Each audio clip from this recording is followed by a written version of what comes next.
나누게 될 갈라디아서. 갈라디아서는 사도 바울이 갈라디아 지역에 있는 교회들에게 쓴 편지입니다. 주제는 로마서와 동일합니다.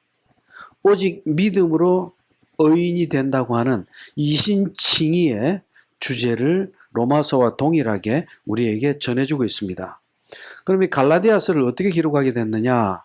사도 바울이 1차 전도 여행 때 갈라디아 지방의 남쪽 지방을 쭉 여행하면서 개척했던 교회가 갈라디아 지역 교회들입니다. 대표적으로 비시디아 안디옥 교회, 그 다음에 이고니온, 루스드라, 더베, 이런 교회들이 다 갈라디아 지역에 있는 교회들입니다.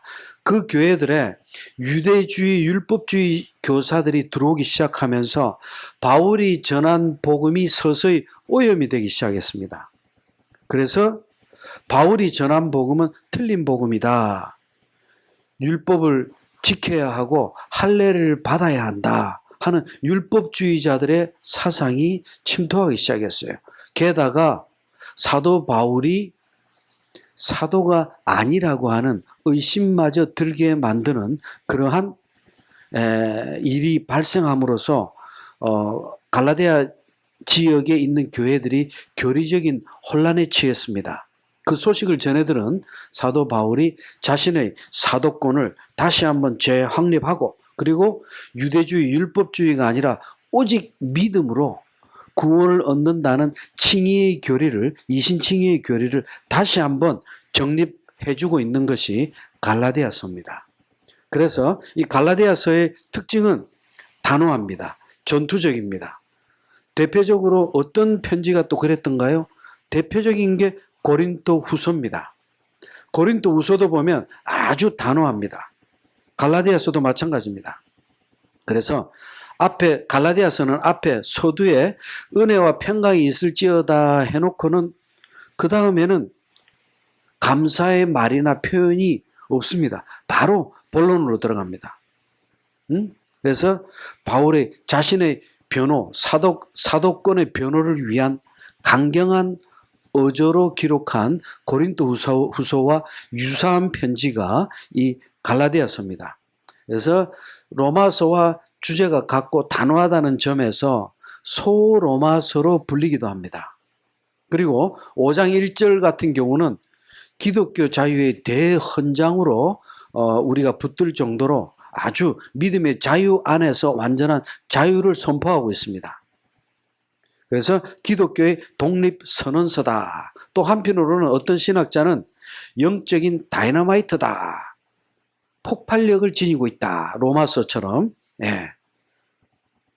그렇게 우리에게 특징적으로 전해지는 것이 바로 갈라디아서입니다. 자, 그러면 성경 본문으로 들어가도록 하겠습니다. 네. 1절, 사람들에게서 난 것이 아니다. 사람으로 말미암은 것도 아니다. 오직 예수 그리스도와 죽은 자 가운데서 그리스도를 살리신 하나님 아버지로 말미암아 나 바울이 사도가 된 자다. 1절부터 시작합니다. 나는 사람을 통해서, 사람으로 인해서, 사람으로 말미암아 사도된 자가 아니다. 예수 그리스도의 직접 계시, 다메섹 선상에서 그것이 하나님 아버지의 기쁘신 뜻 가운데 이루어진 내가 그 사도의 직분을 붙들고 있다. 3절, 은혜와 평강이 있기를 원한다. 은혜와 평강, 아주 중요한 단어입니다. 마찬가지 우리 은혜마을교회 성도들에게도 하나님의 사랑과 은혜와 평강이 있기를 축원합니다.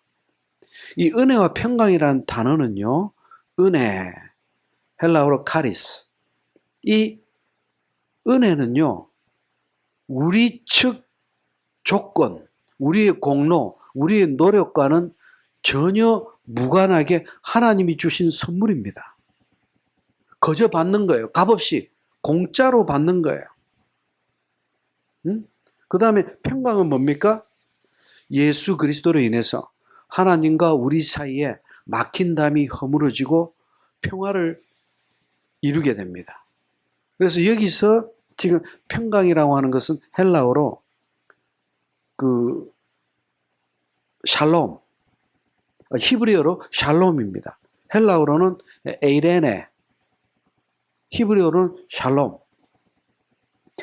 이 은혜와 평강은요, 복음의 핵심 요소이면서 복음을 압축하면, 복음의 물기를 다 짜내면 마지막 나오는 게 하나님의 사랑 안에서 주시는 은혜와 평강이에요.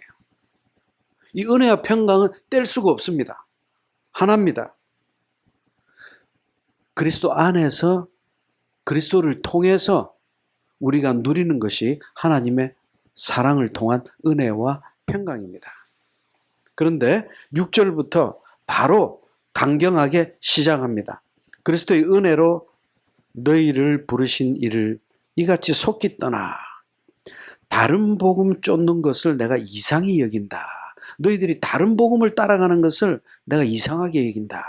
여기서 이상하게 여긴다는 것은 다우마죠. 좀 특이하게 여긴다, 그 정도 뜻이 아니에요. 너무 놀랍다. 심지어 내가 절망까지 느낄 정도로, 그리고 고통을 느낄 정도로 너희들이 다른 복음을 붙들고 있다는 것이 나는 이해가 안 된다는 거예요. 7절 다른 복음, 8절 세 번째 줄 다른 복음, 9절 세 번째 줄 다른 복음. 매 절마다 다른 복음, 다른 복음, 다른 복음, 다른 복음 4번을 반복합니다. 왜? 갈라디아 지역에 있는 여러 교회들의 참 복음이 아니라 다른 복음, 섞인 복음, 이상한 복음들이 지금 들어와 있어요. 우리 다 같이 10절 읽어봅니다. 시작.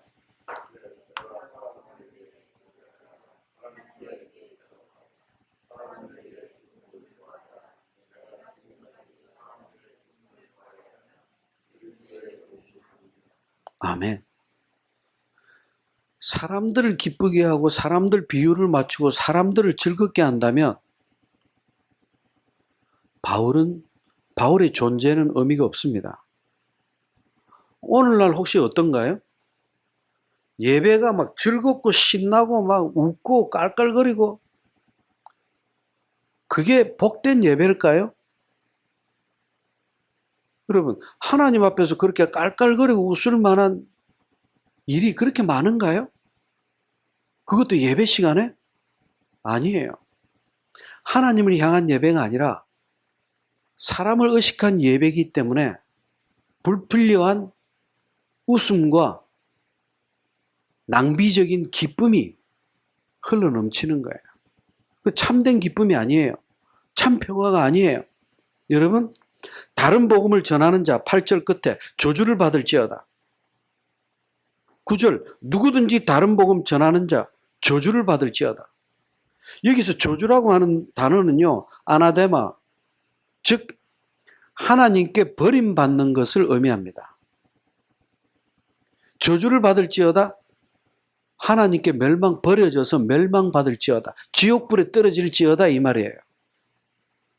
어떤 자? 8절 우리일지라도. 두 번째 줄 우리일지라도. 두 번째 줄 하늘로부터 온 천사일지라도. 9절 두 번째 줄 누구든지, 이 세상에 누구든지 예외 없이 다른 복음, 거짓 복음, 섞인 복음 전한다면 저주를 받을지어다. 하나님께 버려져서 지옥불에 떨어져 멸망받을지어다. 즉 글자 그대로, 문자 그대로 표현하는 거예요. 그것이 저주, 아나데마예요. 아나데마. 근데 바울이 전한 복음 11절, 내가 전하는 복음은 사람의 뜻을 따라 된 것이 아니다. 12절, 오직 예수 그리스도의 계시를 통해서다. 사람을 인식하고 사람으로부터 사람에게 받은 것이 아니다. 13절, 내가 이전에 유대교에 있을 때 얼마나 못된 놈이었는지 너희들 다 알고 있지 않느냐. 교회를 핍박하고 성도들을 잡아 죽이고. 14절, 내가 내 동족 중에서. 13, 14절에서는 하나님을 만나기, 살아계신 하나님, 예수 그리스도를 만나기 전에 자기 과거를 이야기하는 거예요. 그때는 자기 중심이었어요. 예수 그리스도가 없었어요.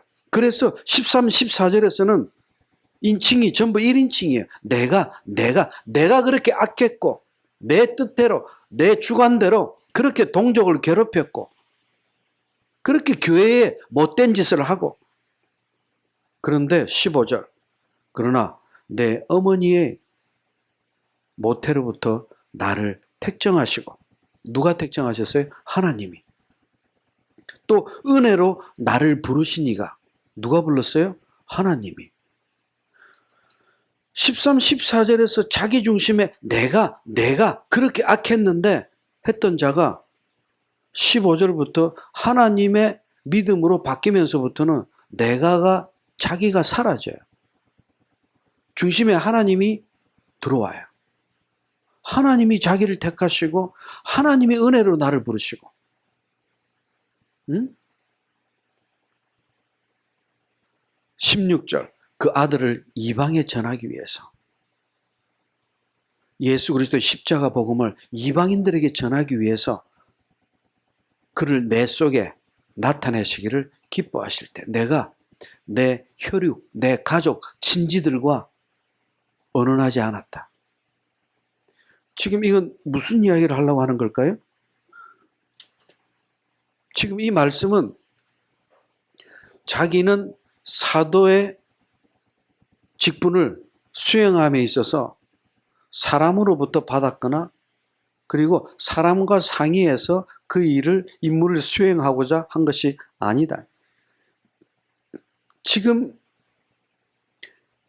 11절, 12절에서는 아까 지금 현재 그 13절, 14절에서는 바울 자신이 회심하기 전에 자기의 주관적인 그 삶의 신앙을 이야기를 했고, 그리고 15절, 16절은 주님을 만나고 변화될 당시 모습을 이야기했어요. 그때도 사람들과 상의하지 않았다. 그리고 주님을 만나고 완전히 변화된 이후 16절 하반절부터 이제 24절까지 이야기합니다. 완전히 회심하고 나서 어떻게 했나요? 17절, 나는 나보다 먼저 사도된 자들을 만나고 그들에게 인정을 받기 위해서 예루살렘으로 간 것이 아니다. 오직 아라비아로 갔다가 다메섹으로 돌아갔다. 그 시간이 18절 3년이나 걸렸다.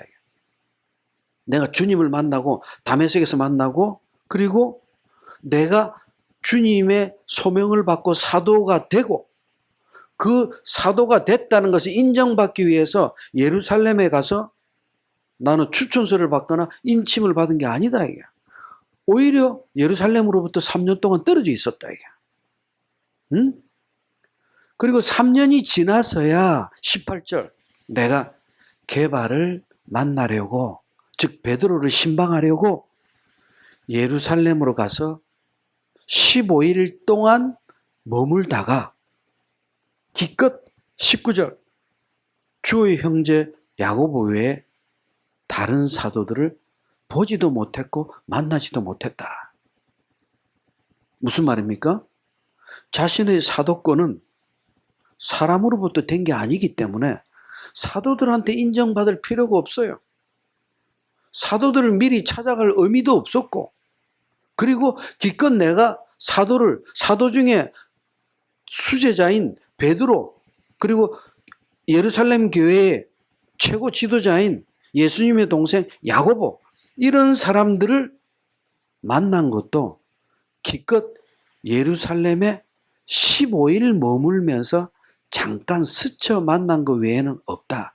그들과 사도권에 대해서, 사도의 사명에 대해서 논쟁을 하거나 논하거나 상의할 틈이 없었다는 거예요.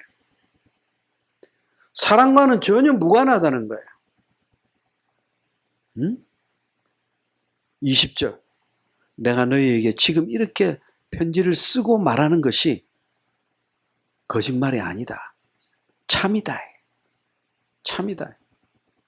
그리고 2장 1절 14년 후에 내가 바나바와 함께 디도를 데리고 예루살렘으로 올라갔었다. 이미 자신의 사도권은 사도들하고는 전혀 관여된 바가 없고 사람과 혈족과 그 무엇과도 이 땅의 요소와는 무관하다는 거예요.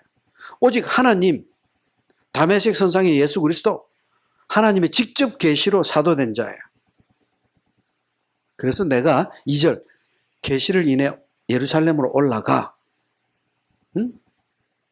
3절 나와 함께 그때 있던 헬라인 디도라도 억지로 할례를 받게 하지 않았다. 지금 2장 1, 2, 3절 이 메시지는요, 아주 지금 위험한 메시지를 편지에 기록하는 겁니다. 지금 바울이 본인이 자신의 하나님의 직접 계시로 사도된 자라는 것을 선포하고 있지만 상당수가 이를 인정을 안 하고 있다는 데 문제가 있어요. 그렇게 온전히 인정을 못 받고 있고 예루살렘에서도 아직 사도로서 확정된 게 아니에요. 사도들은 바울을 사도로 인정합니다. 그러나 유대인들, 유대교 성도들은 인정을 안 하는 사람이 많아요. 왜? 사도로서 예수님을 3년 동안 따라다녔느냐. 그리고 예수님께 직접 따라다니면서 그 직접 소명을 받아서 십자가 복음을 전하는 일에 네가 그 당시에 공생의 당시, 공생의 이후 성령 충만함을 입고 네가 그 열매를 맺었느냐. 사도의 조건으로 볼 때는 안 맞아요. 그렇다면 함께 데리고 갔던 이방인 디도는 유대인들에게 흠잡히지 않으려면 들어가기 전에 미리 할례를 시켜서 들어가면 조용했을 거예요. 근데 일부러 억지로 받게 하지 않았다. 왜? 4절에 나옵니다. 답이. 다 같이 읽어봅니다. 시작.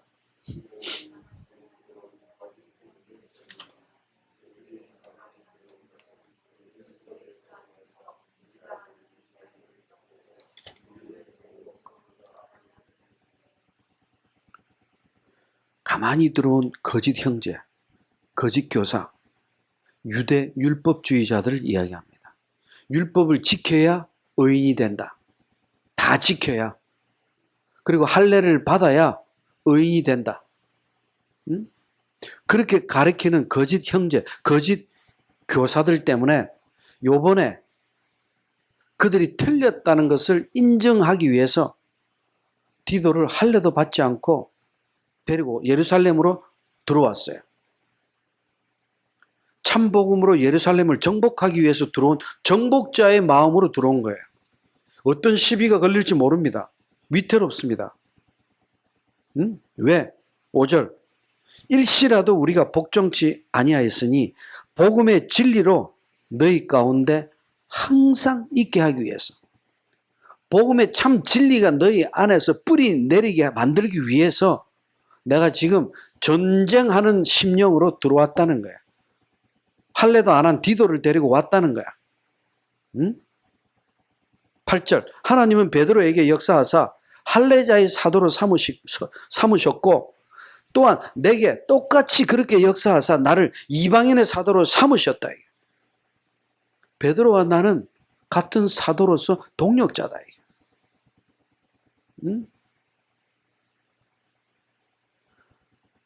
그래서 9절 내게 주신 은혜를 알므로.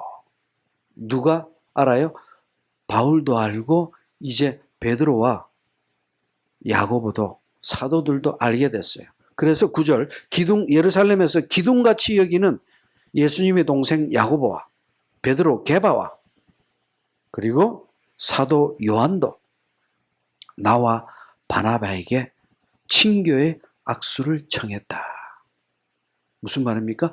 바울의 이방인의 사도로서의 사역에 그 사도의 권위 그리고 참 복음의 진정성에 대해서 예루살렘 최고 지도자들이 인정을 했다. 내가 인정을 받았다. 이래도 복음의 할례가 이유가 될 수가 있느냐는 거야. 디도를 할례도 시키지도 않고 데리고 들어갔는데도 불구하고 이 참복음의 의미가 할례와 관계없다는 것이 예루살렘 교회 최고 지도자들, 사도들이 다 인정을 했다. 심지어 11절부터 14절까지 놀랄만한 사건이 벌어집니다. 11절, 게바가 안디옥에 이르렀을 때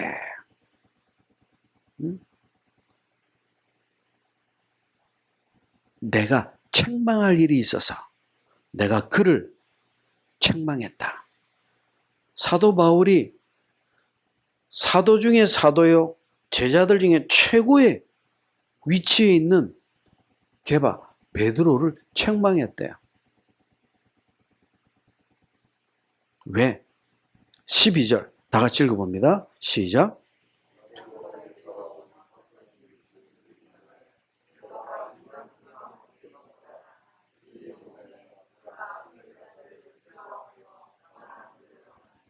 아멘. 베드로는요, 사도행전 10장에 보면 베드로는 이방인들에게 복음을 전하는 것을 베드로도 싫어했어요. 광주리가 하늘에서 내려올 때 안에 부정한 것들은 먹지 않겠다고 그랬어요. 하나님께서 부정한 것이 아니다 하면서 고넬료의 집에, 이방인의 집에 복음을 전하는 최초의 사역을 하게 됩니다. 그 이후로 베드로는 많이 변했어요. 이방인도 다 수용을 했어요. 그런데 12절 야고보에게서 온 어떤 이들이, 여기서 어떤 이들은 할례주의자 유대인들입니다. 이들이 이르기 전에, 도착하기 직전에 게바가, 베드로가 이방인들과 함께 식사하다가 먹다가, 여기서 먹다가, 함께 먹다가 미완료 행위예요. 무슨 말입니까? 미완료라는 뜻은 베드로가 이방인들과 식사를 수시로 해왔다는 뜻이에요. 근데 이번에는 유달리 할례자들, 유대인 율법주의자들이 온다는 소식을 듣고 12절 끝에 할례자들을 두려워해서 식탁 교제에서 일어나서 슬그머니 꽁무니를 빼버렸어요. 왜? 할례 받지 않은 이방인들하고 밥 먹는다는 것을 꼬투리 잡힐까 봐. 근데 문제가 발생합니다. 13절 같이 식사하던 남은 유대인들도 베드로와 같이 외식함으로 바나바도 그들의 외식에 유혹됐다. 그 자리에서 같이 식사하던 사람들이 다 영적 혼란에 빠졌다는 거예요. 이방인들과 할례 받지 않은 이방인들과 식사하는 것은 믿음에 전혀 다른 조건이나 요소가 무방할진데 베드로가 도망감으로써 다른 사람들에게 참 믿음, 참 복음에 대한 흔들림을 가져다 주었다는 거예요. 위기를 초래한 겁니다. 그래서 14절, 그래서 나는 그들이 복음의 진리를 따라서 바로 행동하지 못하는 그 잘못을 보고 모든 사람들이 있는 앞에서 게바에게 면책했다는 거예요. 베드로를 책망했다는 거예요. 당신이 이럴 수가. 당신이 유대인으로서 이방인을 쫓고 따르며 이방인을 쫓고 유대인답게 살지 않으면서 어찌 억지로 이방인을 유다인답게 살게 하고자 하느냐. 여러분, 이 안디옥 지금 게바 면책 사건은요, 책망 사건은 신약 성경 전체에서 가장 긴장되고 극적인 사건입니다. 왜? 복음을 전하는 예수님의 제자들 중에 가장 뛰어난, 가장 대표적인 두 사도가 지금 부딪힌 사건이에요.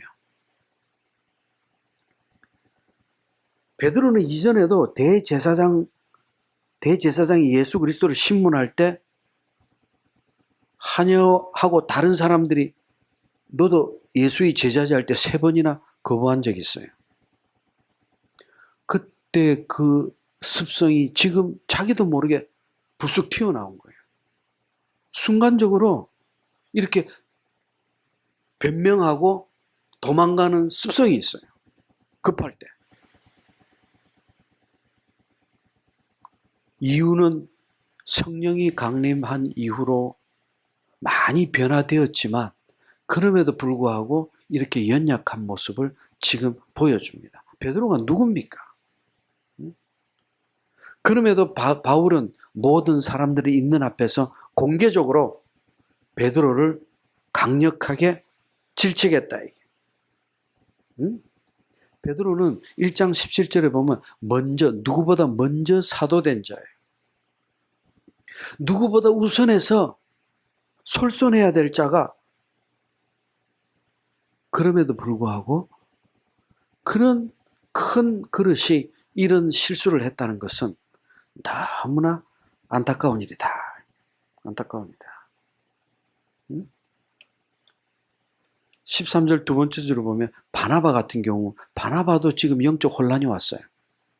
바나바는요 수리아 안디옥 교회의 최고 지도자예요. 네. 이런 영적 지도자들이 베드로가 흔들리는 모습을 보고 당황한 거예요. 내가 잘못 알고 있었던가? 응? 그리고 16절에서 바울은 다시 한번 강력하게 결론을 내립니다. 16절 다 같이 시작.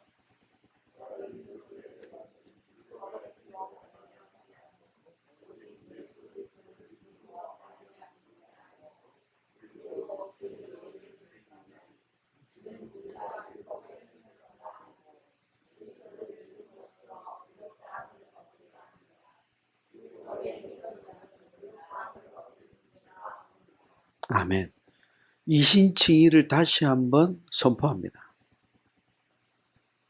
주님의 십자가 복음은 결코 다른 복음은 있을 수가 없다. 왜냐? 오직 믿음으로 얻는 구원이기 때문이다. 여기에 다른 걸 감히 할 수가 없다. 세월이 흐르고 과학이 발달하고 세상 문명이 어떻게 변화된다 할지라도 복음은 변할 수가 없다. 다른 복음이란 있을 수가 없다. 오직 하나의 복음만이 있을 뿐이다. 그것이 오직 믿음으로 구원을 얻는 칭의의 교리다. 이것이 바울의 복음이고 이것은 베드로의 복음이고 이것은 야고보의 복음이고 사도 요한의 복음이고 이건 구별될 수가 없다 이게. 응? 모두 같은 복음이다. 근데 일부에서는 또 이렇게 이야기합니다. 바울의 복음은 로마서의 복음이 아니냐 이게. 이신칭이. 근데 야고보의 복음은 행함의 복음이 아니냐 이게. 행함이 없이는 구원이 없다고 하지 않았느냐 이게. 근데 바울은 반대로 오직 믿음으로 구원을 얻는다고 하지 않았느냐. 행위는 관계없다고 하지 않았느냐. 그럼 둘이 서로 모순되는 거 아니냐 이게. 아니다 이게. 강조점과 믿음의 대상이 다를 뿐이다. 같은 복음이다. 바울은 율법주의자들을 향해서 오직 믿음으로 구원을 얻는다고 선포한 것이고 야고보는 율법 폐기론자들에 대해서 행함이 없는 그리스도의 향기 없는 믿음은 가짜라고 한 것이다. 이게. 둘은 같은 복음 하나다. 이게. 뭐냐? 성령의 인친 오직 믿음으로 얻은 복음은 오직 믿음으로 의인이 된 복음은 반드시 성령 안에서 그리스도의 향기, 행함의 열매가 맺히게 된다. 삶 따로 믿음 따로라는 게 있을 수 없다. 물론 처음부터 용화를 입는 것은 아니다. 성화의 과정, 용화에 이르기까지 분명히 변화되고 성숙되는 그 단계와 과정은 있다. 이게. 그러나 분명한 것은 그렇게 하루하루 변해가는 그 모습이 그리스도의 향기를 드러내는 것이다. 결론은 다른 복음이란 있을 수 없다. 20절 위대한 메시지를 선포합니다. 시작.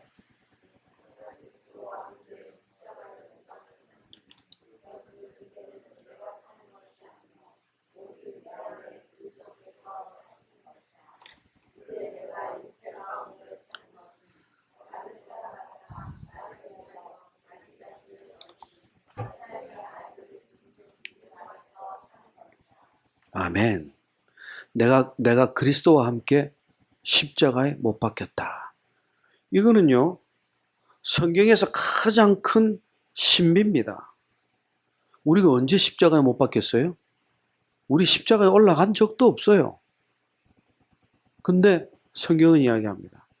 우리는 이미 예수 그리스도께서 십자가 상에서 못 박히실 때 우리는 같이 함께 못 박힌 자가 되었다. 이것이 연합교리입니다. 함께 못이 박혔다는 것은 우리와 예수 그리스도가 연합된 자 하나라는 것을 증명합니다. 예수 그리스도 안에 우리가 있었고 내 안에 주님이 함께 하셨다는 것을 증거합니다. 언제부터? 창세 전부터 그분은 우리 안에 함께 계셨어요. 그리고 하나님은 태초전에 우리를 택하시고 하나님 안에서 그리스도 안에 있게 해주신 거예요. 하나님께서. 그래서 이제 내가 육체 가운데 사는 것은 자기 몸을 버리신 하나님의 아들을 믿는 믿음 안에서 살아가는 것이다. 이제 우리 살아가는 삶은 옛 삶이 아니다. 그리스도와 연합되기 전에 우리의 모습은 죽었다. 옛 사람은 죽었다. 새 사람으로 거듭난다. 새 사람으로. 3장 1절 바울은 갈라디아 교회 성도들에게 좀 특별한 메시지를 선포합니다. 어리석도다 갈라디아 사람들아. 예수 그리스도께서 십자가에 못 박히신 것이 너희가 밝히 눈앞에 보고 보이거늘 누가 너희를 이렇게 변화시키고 꼬였느냐, 누가 너희를 이렇게 미혹시켰느냐. 너희가 성령을 받은 것이 율법의 행위냐, 복음을 듣고 믿음 때문이냐. 답해보라. 이미 너희들 답을 알고 있지 않느냐. 근데 왜 너희들이 이 모양이 됐느냐. 어리석도다 갈라디아 사람들아. 왜 이런 일이 발생했느냐. 응? 왜 말도 안 되는 이런 일이 5절 끝에도 또 이야기하죠.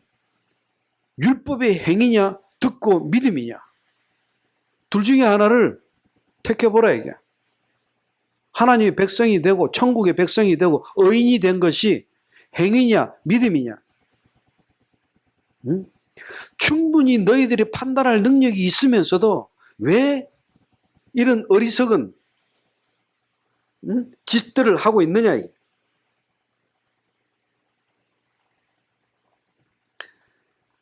11절 하나님 앞에서 아무나 율법으로 말미암아 어렵게 되지 못할 것이 분명하다. 왜? 하나님이 우리에게 율법을 주신 것은 율법을 통해서 죄를 깨달아 알게 하며 율법을 주신 것은 인간은 누구든지 율법을 다 지킬 수 없다는 것을 깨닫게 하기 위해서 율법을 주셨는데 그래서 오직 의인이 믿음으로 말미암아 살리라고 깨닫게 하기 위해서 율법을 주셨는데 너희들은 왜 이렇게 어리석으냐. 갈라디아 성도들아. 13절 그리스도께서 우리를 위해서 저주를 받은 바 되사.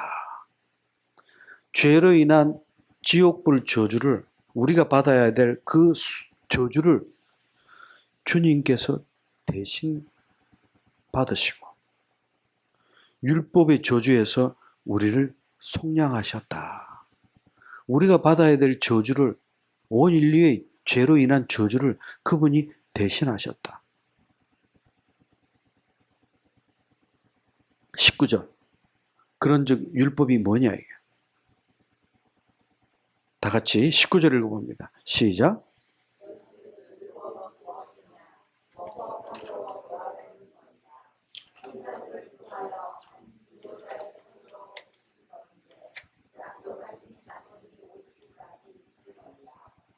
아멘. 율법이 뭐냐 이게. 죄를 지을 때마다 죄를 깨닫게 하기 위해서 주신 거다 이게. 응? 언제까지? 메시아가 오실 때까지.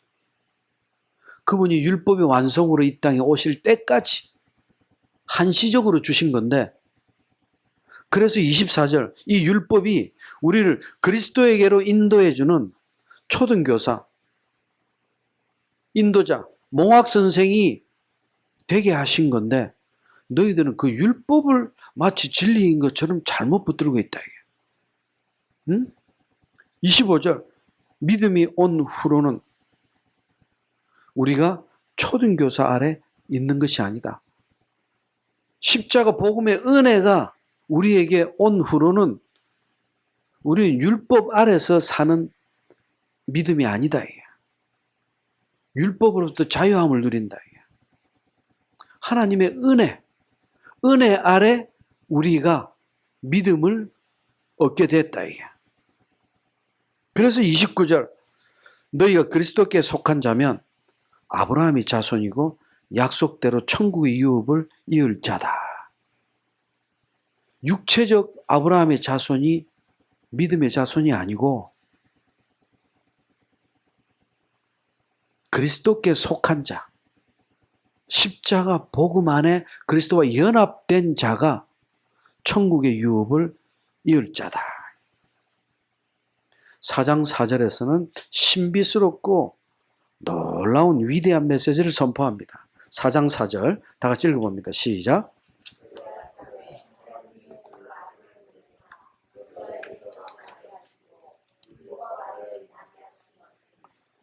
아멘.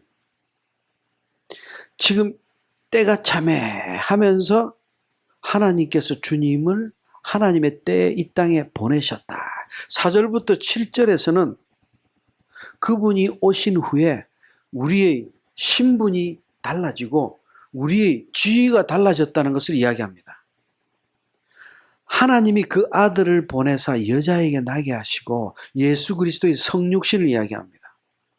인간의 몸을 입고 이 땅에 오신 것을 이야기합니다. 그러면 왜 성육신 하셔야 했는가? 왜 율법에 따라서 이 땅에 태어나셔야 했는가? 4절 끝에 율법 아래 나게 하신 것은, 즉 예수님이 우리하고 똑같이 할례 받고 세례 받고 하신 것은 왜 그렇게 하셔야 됐느냐? 5절, 율법 아래 있는 자들을 속량하시려고, 율법 아래 있는 자들의 저주를 대신 다 받으시려고, 우리와 똑같은 죄인의 모습으로 오셨다. 우리 저주를 대신 받아주신 거예요. 응? 왜? 우리가 아들의 명분을 얻게 하시기 위해서. 아들의 명분, 휘오데시안. 여기서 아들의 명분은 하나님의 양자됨을 이야기합니다.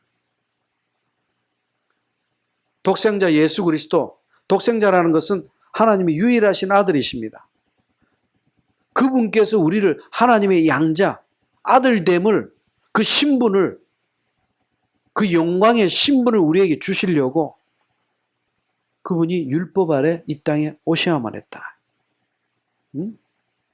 그런데 그래서 6절, 너희가 하나님의 아들인 고로 하나님의 그 아들의 영을, 예수 그리스도의 영, 거룩한 영, 신령한 영, 하나님의 영, 성령을 우리 마음 가운데 보내사 아바, 아버지라고 부르게 하셨다. 아들의 영을 우리 가운데 보내셨다. 이것은 우리의 심령이 거듭남을 이루도록 해주셨다 이 뜻이야. 옛사람이 죽고 새 사람으로 변화되는 의인으로서의 칭호를 얻을 수 있게 해주셨다. 그런데 9절, 이제는 너희가 하나님을 알게 되어 있는데 어찌하여 다시 약하고 천한 초등학문으로 돌아가서 죄의 종노릇 하고자 하느냐? 왜 다시 율법 아래로 또 돌아가느냐? 하나님의 은혜를 무시하는 거냐? 하나님의 그 은혜의 은총의 선물을 받기 싫은 것이냐? 십자가 복음의 은혜로 율법의 성취가 되었거늘 10절, 너희가 날과 달과 절기와 해를 목숨 걸고 삼가 지키고 앉았으니, 날, 달, 절기, 해가 뭡니까? 여러분, 날이 뭡니까? 헤메라스. 이것은요, 안식일, 금식일 같은 하루를 지키는 절기, 전통적인 하루 절기, 이게 날이에요. 달은 메나스, 월삭, 매월 첫날을 기념하여 지키는 거예요. 구약에 월삭이라고 나옵니다. 민수기 28장에 나와요. 그 다음에 절기는 카이루스. 유대인의 3대 절기하면 유월절, 장막절, 오순절. 그 외에도 나팔절, 속죄일 엄청 많아요. 이거를 목숨 걸고 지킵니다. 오늘날 믿지 않는 그 불신자들을 보면요, 아버지 길, 할머니 길, 어머니 길 무슨 해서 뭐 그렇게 1년에 제사를 한 7번, 10번 하는 가정도 있어요. 그러니까 내내 제사만 쫓아다니다가 1년이, 10년이 지나가고 참다운 가족들 간의 관계는 형성하지 못하고, 이 날과 달과 절기, 해는 애니아우투스, 이것은 매 7년 차에 지키는 안식년, 그리고 7년차 안식년이 7번 지나고 77이 49, 그 다음에 50년째에 지키는 희년, 이런 모든 절기들, 날, 달, 절기, 해, 이 수많은 절기들을 유대인들은 율법에 따라 생명 걸고 지킨다. 그것이 유대인들이 구약시대부터 1500년 동안이나 계속 지켜오던 몸에 밴 의식이다. 몸에 배어 있어요. 이거 어기면 큰일 나는 줄 알아요.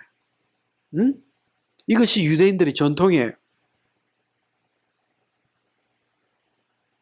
11절 바울이 이야기합니다. 내가 너희를 위해서 참 복음을 전하고 수고한 것이 헛될까 봐 두렵다. 내가 그 절기가 복음보다 귀중하고 절기가 하나님의 진리보다 귀중하다고 너희들이 율법에 의지해서 지키는 그 자체가 믿음이라고 생각한다면 내가 지금까지 한 것은 헛수고고 오히려 두렵기까지 하다. 도대체 내가 뭘 했는지, 뭘 가르쳤는지. 5장 1절 바울은 그래서 위대한 믿음 안에서 누리는 자유를 선포합니다. 이것이 자유의 대헌장입니다. 다 같이 읽어봅니다. 시작.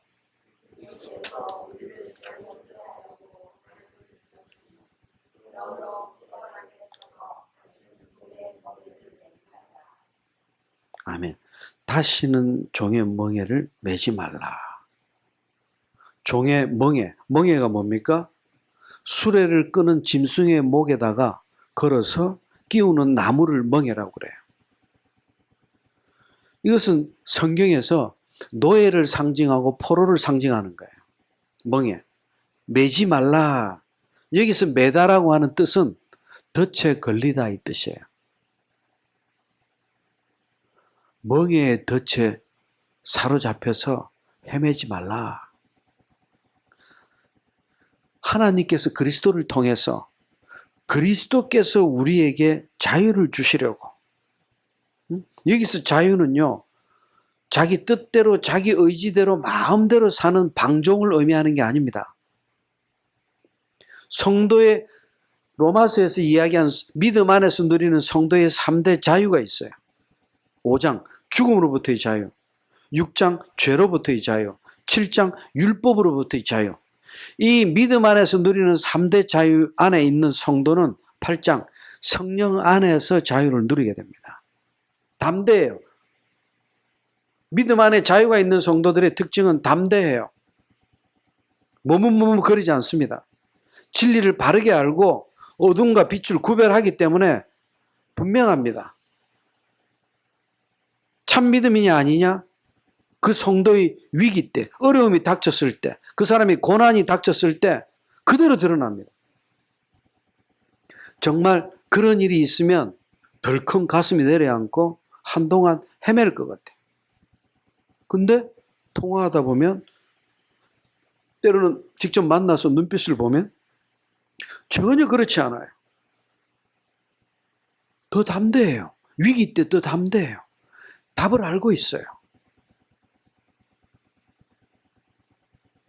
힘들지 아니에요. 염려하지 말라. 하나님의 섭리라는 것을 이미 알고 있어요. 왜 그런 자유를 담대하게 누립니까? 우리에게 그 자유를 주시려고 예수 그리스도께서 십자가에 우리의 모든 저주, 지옥의 저주를 대신해서 깨끗게 다 제거해 주셨는데 그 자유를 누리지 못한다는 것은 주님의 십자가 복음의 공로를 헛되이 만드는 거예요. 여러분, 지금 갈라디아서는요, 로마서의 이신칭의 철저한 교리에 그 교리를 그대로, 그 메시지를 그대로 유지하고 있습니다.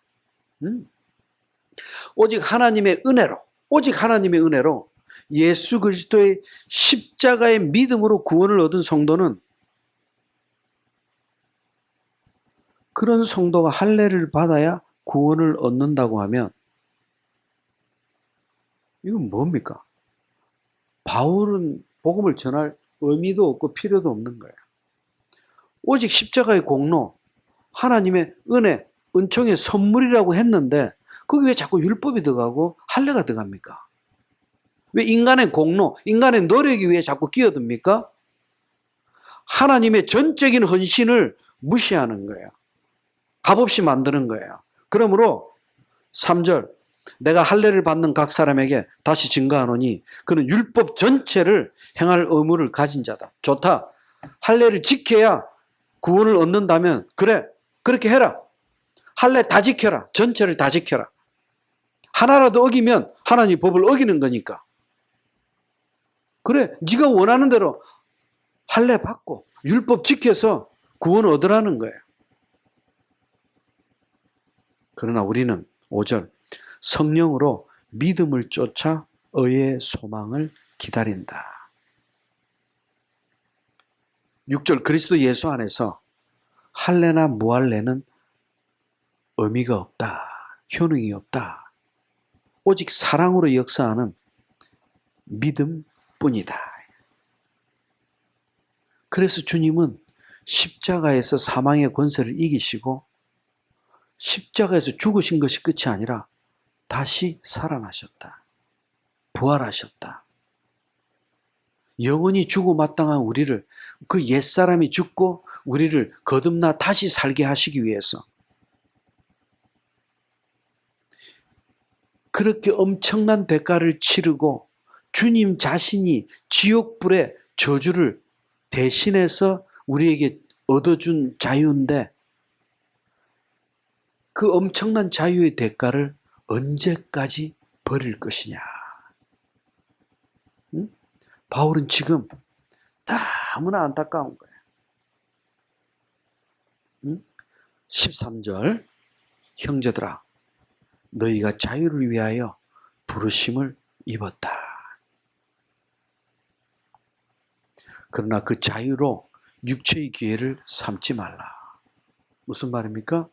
무엇이든지 너의 믿음의 분량대로 당당하게 담대하게 결정할 권리가 있다. 그러나 그것을 네 육체를 위해서 방종하는 일에 쓰지 말라. 그것은 참 자유가 아니다. 여기서 자유는 내가 하고 싶은 대로 내가 가고 싶은 길로 무조건으로 행하는 게 아니다. 응? 그렇게 육체의 기회를 삼지 말고 13절 끝에 오직 사랑으로 서로 종로로 달아. 오직 사랑으로. 여기 사랑은 무슨 사랑입니까? 예수 그리스도께서 죽기까지 우리를 구원해 주신 그 사랑. 응? 서로 종로로 달아. 여기서 아까는 종노릇 하지 말라고 했는데 왜 종노릇? 여기서는 사랑이신 하나님, 응? 하나님의 종, 사랑의 종, 율법의 종이 아니라 하나님의 은혜의 종으로 자유함을 누리라. 이 종은요, 그냥 노예가 아니에요. 하나님의 양자됨입니다. 양자. 하나님의 자녀. 14절 다 같이 시작.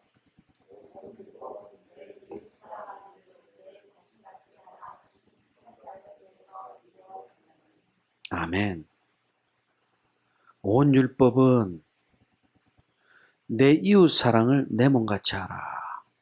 여러분, 자기가 자기를 사랑하고 자신이 자신의 가족을 사랑하는 것은 누구든지 본능적으로 할 수 있어요.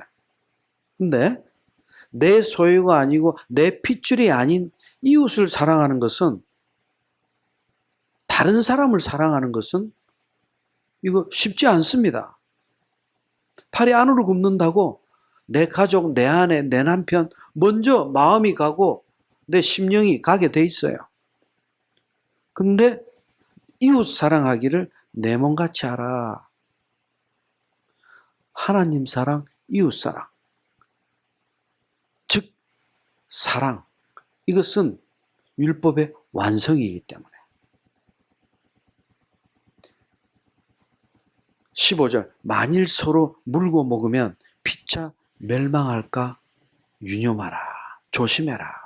물고 먹으면, 이것은요, 맹수들, 야수들이 먹이 하나 놓고 서로 차지하기 위해서 물고 뜯고 핥히고 피 흘리는 장면을 이야기해 주는 거예요. 즉 절제가 없이 사랑의 종로로 하는 게 아니라 육체의 종로로 돼서 그렇게 물고 먹고 뜯으면 자기 자유만을 주장하면서 성도들끼리 서로 다툰다면 멸망밖에 없다. 이웃사랑, 성도들을 위해서 희생하고 헌신하고 양보하라. 양보하라. 그래서 16절, 너희는 성령을 따라 행하라. 성령을 쫓으라. 육체의 욕심을 이루지 않을 것이다. 성령을 쫓으라는 것은 뭘 쫓으라는 거예요? 하나님의 말씀, 하나님의 진리, 하나님의 뜻대로 하는 기도.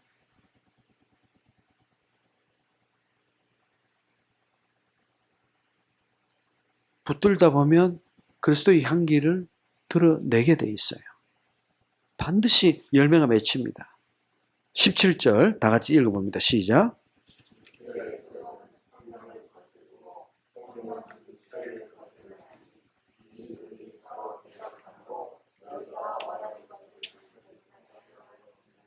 아멘. 육체와 성령은 하나 될 수가 없습니다. 우리 안에서 항상 육신과 성령, 육체와 성령이 항상 갈등을 일으키고 부딪힙니다. 실제 육체가 성령을 부딪힐 수가 없어요. 우리의 육신이 연약하기 때문에 성령과 부딪힘을 느끼는 거예요. 육체는 성령에 저항할 수가 없어요. 이길 수가 없어요. 성령이 어떤 존재인데? 하나님의 영이에요. 그리스도의 영이에요. 신령한, 거룩한, 영원하신 영이에요. 어디 육체가 감히, 썩어질 육체가 성령에 부딪힙니까?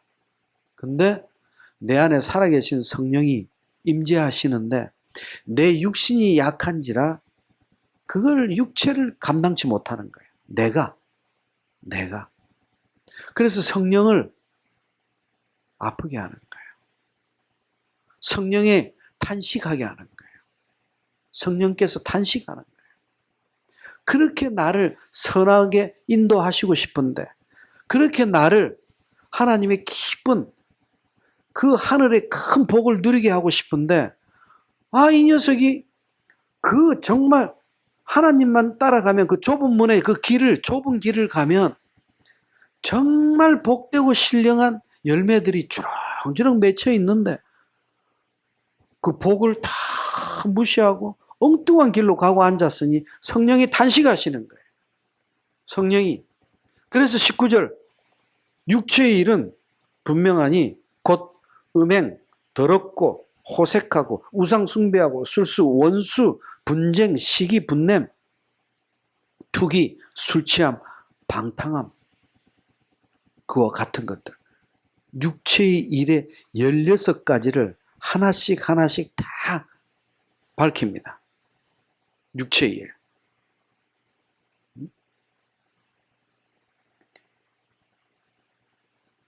육체의 일과 반대되는 게 뭡니까? 22절 읽어봅니다. 다 같이 시작.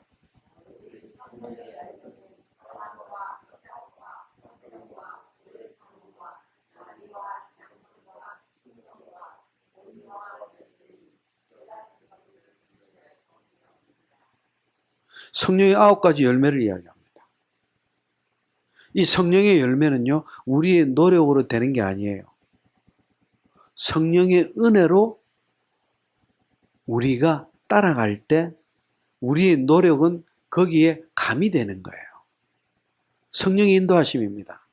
근데 잘 보시면요, 육체의 열매가 아니라 육체의 일이라고 표현하고 성령의 일이 아니라 성령의 열매라고 표현합니다. 일과 열매는 차원이 다릅니다. 아멘? 여러분, 성경은요, 신구약을 통틀어서 세 종류의 사람을 이야기합니다. 첫째, 육에 속한 사람. 하나님을 모르고 또 하나님을 대적하고 하나님을 떠나 있는 불신자를 이야기합니다. 육에 속한 사람. 프시키코스. 두 번째는 육이 아니라 육신에 속한 자들이 있어요. 이게 문제입니다, 지금. 육신에 속한 자들. 분명히 예수 그리스도의 십자가 복음을 영접하고 하나님 백성이 되었는데도 불구하고 성숙하지 못해서 믿음의 연단을 이기지 못해서 계속 저급한 믿음, 하류 믿음에서 허덕이면서 세상과 믿음 안에서 양다리 걸치고 적당히 믿고 적당히 쾌락을 즐기고 자기 육신을 이기지 못하는 육신에 속한 자가 있어요. 교회 안에 이건 큰 문제입니다. 분명히 성령이 임하셨고 하나님의 백성이라면 성령의 열매가 맺혀야 되는데 믿음이 자라고 삶의 변화가 일어나야 되는데 변화가 없어요. 5년 전에 마시던 주량 똑같고 10년 전에 피우던 담배 그대로 피우고 육체적 쾌락 그대로. 여러분, 부부간의 육체적 관계는 거룩한 겁니다. 그것은 하나님이 기뻐하시는 거예요. 하나님이 큰 기쁨을 주신 거예요. 근데 하나님이 짝지어준 게 아니라, 짝이 아니라 하나님의 언약의 따름이 아닌 다른 이성과 육체적인 욕망을 품고 그 행동을 한다면 그것은 하나님이 제일 싫어하는 육체적인 음란, 영적인 음란, 두 부류 중에 육체의 음란에 속하게 되는 거예요. 육체의 음란은 우상을 섬기는 거예요. 영적인 음란은. 육체적인 음란은 하나님의 뜻 가운데 기쁘신 뜻이 아니라 육체적 쾌락의 타락을 이야기합니다. 육에 속한 자들이 그럴 수는 있어요. 육신에 속한 자들이 거기서 헤어나지 못한다면 이것은 교회의 큰 기도 제목이 됩니다. 계속해서 기도해야 돼요. 정신 차려야 돼요. 그 다음 세 번째 유형의 사람이 있죠. 그것은 신령한 자, 성령에 충만한 자, 성숙한 그리스도인들이죠.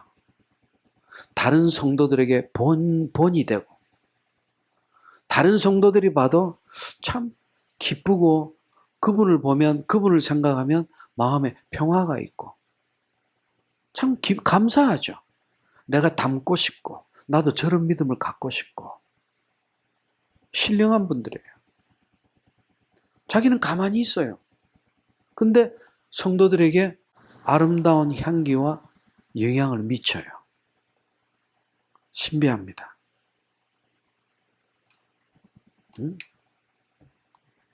그래서 육체의 일, 성령의 열매. 성령의 열매라는 뜻은요, 육체가 자기의 본능으로부터 나온 것이 아니다. 즉, 열매라는 것은 육체로부터 얻어지는 것이 아니다. 응? 성령께서 이루게 하신 것이다. 성령이 성취하신 것이에요. 그게 성령의 열매예요. 그런데 육체의 일은 그게 아니에요. 자기 육체가 끌리는 대로, 가자는 대로 따라가서 나타나는 결과들이에요. 육체가 시키는 대로 무방비 상태로 따라가는 거예요. 열매하고 일은 차원이 다릅니다. 응? 그래서 25절. 만일 우리가 성령으로 살면 성령으로 행하게 된다. 헛된 영광을 위해서 투기하지 말라. 다투지 말라. 6장 1절. 형제들아, 사람이 만일 무슨 범죄한 것이 드러나면 너희들은 온유한 심령으로 그를 바로 잡아주고 바로 세워주고 내 자신을 스스로 돌아보라. 너도 그런 시험 받지 않도록 유념하고 두려워하라. 뭘 의미합니까? 요즘 뉴스에 보면요, 악한 사건들이 너무 많습니다. 볼 때마다 저 나쁜 놈 합니다. 맞습니다. 나쁩니다. 악합니다. 우리가 방심하면 그 자리에 있을 수 있습니다. 우리 스스로 돌아보라는 하나님의 사인입니다. 아멘? 지진이 일어나고 태풍이 불어오고 2층 집이 무너져 내려앉고 차가 어디 들이받고, 여러분, 세상에 그 많은 재앙들을 보여주시는 것은 거저 보여주시는 게 아니에요. 우리 성도들, 거룩한 교회가 그들을 위해서 기도하라고 하는 하나님 음성입니다. 2절, 너희가 짐을 서로 지라. 짐을 서로 나누라. 여기서 짐은요, 성도가 혼자서 감당할 수 없는 무게를 이야기합니다. 서로 고난과 아픔을 나누라. 서로 의지하라. 그런데 5절에는 반대의 메시지를 이야기합니다. 각각 자기의 짐을 지라. 2절과 5절은 반대예요. 여러분, 단어가 다릅니다. 앞의 짐은 내가 감당할 수 없는 짐, 바로스, 헬라어로 바로스고, 5절의 짐은 각 성도들 각각 홀로 감당해야 될 의무를 이야기합니다. 포르티온이에요. 헬라어로 포르티온. 단어가 달라요. 즉, 믿음 안에서 감당해야 될 부분들을 담대히 힘차게 수행하라. 그러나 하나님께서 감당치 못할 무게를 주셨을 때는 교회와 성도들이 함께 기쁘게 서로 나누라. 도우라. 도우라. 6절, 가르침을 받는 자, 우리 성도들 이야기하죠. 말씀을 가르치는 자, 목자들과 모든 좋은 것을 함께하라. 함께하라. 우리 교회가 이건 참 잘하는 것 같아요. 우리 한국 교회 보면 성도들과 목자들, 성도들과 교회 간의 그 관계나 이런 부분들이 참 서로가 서로를 위해서 잘 나누고 은혜스럽게 잘 이렇게 함께하는 것 같아요. 사람은 7절, 무엇으로 심든지 심은 대로 거두게 된다. 포도씨를 뿌렸는데 수박이 맺히는 거 아니다. 뿌린 씨대로 그대로 열매를 거두게 된다. 8절, 육체를 위하여 심는 자 썩어진 육체의 것을 거두게 된다. 성령을 위해 심는 자 성령의 영생을 얻게 된다. 아멘. 아멘. 그래서 우리는 10절, 기회 있을 때마다 착한 일, 하나님이 기뻐하시는 선한 일을 하라. 더욱 믿음의 가정들에게 하라. 이거를 유념하셔야 됩니다. 어떤 사람들은 교회에서 어떤 교회 처음 가서 보니까 이 교회는 이웃을 위해서 구제를 별로 안 하는 것 같아요. 선교는 많이 하고 뭐 다른 교회나 기관에 헌금은 많이 하는데 이웃을 위해서 뭐 어디 뭐 가난한 자나 이런 거 별로 안 하는 것 같아요. 여러분, 안 하는 게 아니에요. 할 수 있는데도 안 하는 것은 잘못이고 죄가 될 수 있습니다. 그러나 우선해서 더욱 믿음의 가정, 하나님의 기관, 힘들어하는 교회, 어렵고 지쳐있는 선교사들, 그리고 개척교회들, 농어촌 교회들 할 수 있다면 하나님을 섬기는 자들을 위해서 먼저 우리가 섬겨야 돼요. 응? 그리고 세상에 도움도 많이 우리가 베풀어야 되겠지만 먼저 우리 교회 안에 어려운 성도들을 먼저 돌아봐야 돼요. 아멘? 자기 코앞에 지금 힘들어서 지쳐가는 사람이 있는데 계속 뭐 해외 선교 뭐 하면서 그것도 나쁜 일은 아니죠. 그러나 믿음의 사람들을 먼저 돌아보라. 먼저 돌아보라. 14절.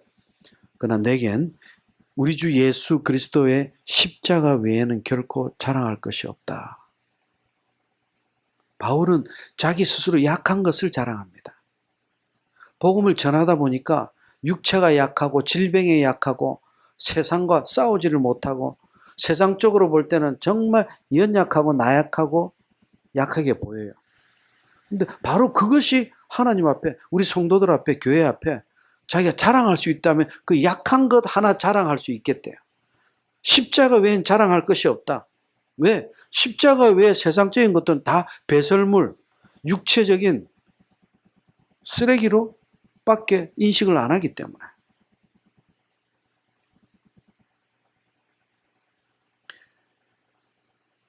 (16절) 무릇 이 규례를 행하는 자에게 하나님이 이스라엘에게 평강과 긍휼이 있을지어다. 다 같이 17절 읽어봅니다. 이후로는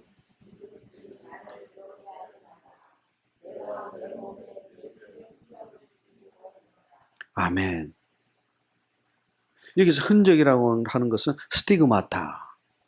스티그마타는 표징, 예수의 표징, 즉 주님을 섬기다가 얻게 된 상처, 흉터, 자국, 노예들의 낙인 찍죠.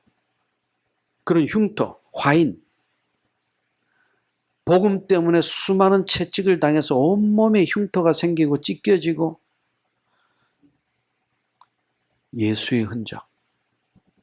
우리가 주님의 일을 감당하다가 어디를 다쳤거나 또는 상처를 입었거나 그 모든 것이 하나님의 기쁨이 되는 흔적들이에요. 예수의 흔적. 바울은 마지막 18절에서 예수 그리스도의 은혜, 우리의 심령에 충만할 것으로 축복을 하면서 마칩니다. 여러분, 궁극적으로 바울이 마지막 장 마지막 단락에서 결론적으로 이야기하고 싶은 것은 십자가 외에 자랑할 것이 없다. 복음 외에 내가 세상에 다른 것들은 배설물로 여기길 원한다. 그럼에도 나는 날마다 자족하며 하나님께 평강을 누린다. 우리는 살아가면서 뭐가 부족할까요? 뭐가 모자랄까요? 여러분, 많이 있을 겁니다.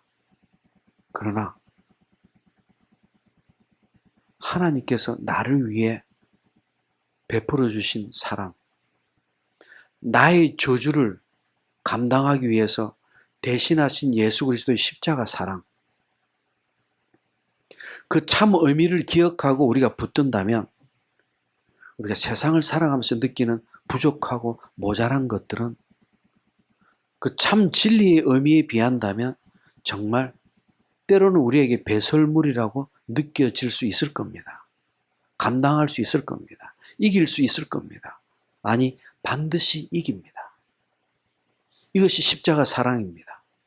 이것이 예수 그리스도를 향한, 또 예수 그리스도에 의한 우리에게 주신 영원하신 은총,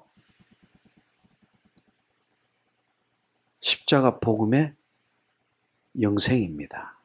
아멘. 기도합니다. 하나님 감사합니다. 우리는 아무것도 한 것이 없습니다. 아무것도 하나님께 드린 것이 없습니다. 그럼에도 하나님은 우리를 위해 주님을 대신 저주를 받게 하셨습니다. 이로 인해 우리의 모든 저주를 깨끗게 하시고 율법으로부터, 죄로부터, 사망으로부터 자유함을 주시고 영원한 믿음 안에서 자유를 누리게 해주셨습니다. 하나님, 이 믿음의 자유가 헛되지 않기를 원합니다. 믿음 안에서 승리하기를 원합니다. 하나님을 기쁘시게 해드리며 주님의 십자가 복음의 열매로 주여 주님의 헌신과 그 끝없는 사랑이 헛되이 되지 아니하도록 우리의 믿음의 연단을 굳게 하여 주시옵소서. 하나님 감사합니다. 하나님께 큰 영광 올립니다. 우리를 구원하신 예수 그리스도의 이름으로 기도하옵나이다. 아멘. 감사합니다. 아멘. 하나님께 영광 올립니다. 아멘.